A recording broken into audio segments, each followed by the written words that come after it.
Assalamualaikum warahmatullahi wabarakatuh. Perkenalkan nama saya Mas Okta Faradisa, kelas 12 TKJ 2, Prestasi 16. Di sini saya akan melakukan presentasi tentang masuknya agama Hindu-Buddha ke Indonesia sebagai pengerjaan US sejarah.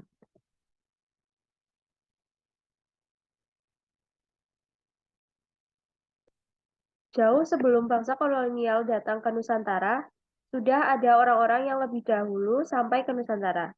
Orang-orang ini adalah pedagang dari India dan Tiongkok. Melalui jalur perdagangan, merekalah agama Hindu-Buddha mulai masuk ke Indonesia.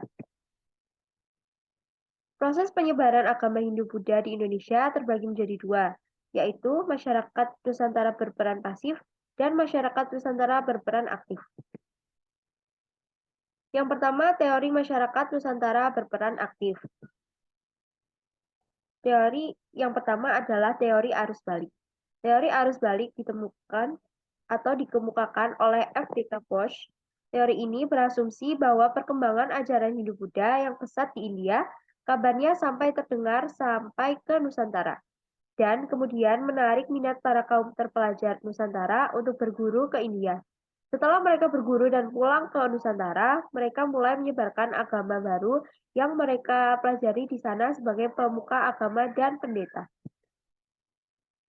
Kemudian, teori yang kedua adalah kita masuk ke teori masyarakat Nusantara berperan pasif.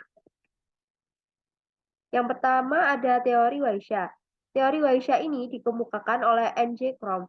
Teori ini menyebutkan bahwa para pedagang yang beragama Hindu-Buddha adalah penyebar utama agama tersebut di Nusantara. Karena perdagangan pada zaman dahulu menggunakan jalur laut dan bergantung pada angin. Ketika para pedagang ini menetap di Nusantara, mereka berinteraksi sekaligus memperkenalkan agama dan kepercayaannya kepada masyarakat. Teori yang kedua adalah teori kesatria. Teori kesatria ini dikemukakan oleh C.C. Burke, Mukherjee, dan C.C. Muenz. Pada zaman masuknya Hindu-Buddha ke Nusantara, di daratan India dan Cina sedang berlangsung perang saudara. Raja-raja yang kalah peperangan melarikan diri ke Nusantara untuk berlindung. Lambat laun, mereka mendirikan kerajaan kembali di Nusantara dengan corak-corak yang berhubungan dengan agama Hindu atau Buddha yang sebelumnya mereka anut. Teori selanjutnya adalah teori Brahmana. Teori Brahmana ini dikemukakan oleh Van Leer. Ia mengemukakan bahwa para kaum Brahmana diundang datang ke Nusantara karena ketertarikan raja-raja yang berkuasa dengan ajaran agama Hindu dan Buddha. Sedangkan raja-raja tersebut mendatangkan para kaum Brahmana untuk mengajarkan agama Hindu-Buddha tersebut untuk raja dan rakyatnya di Nusantara. Lalu ada pun beberapa kerajaan Hindu yang terdapat di Nusantara seperti Kerajaan Kutai, Kerajaan Tarumanegara, Kerajaan Kadiri, Kerajaan Singasari, dan Kerajaan Majapahit. Dan ada pun kerajaan Buddha yang ada di Nusantara atau Indonesia, yaitu Kerajaan Sriwijaya dan Kerajaan Kalingga.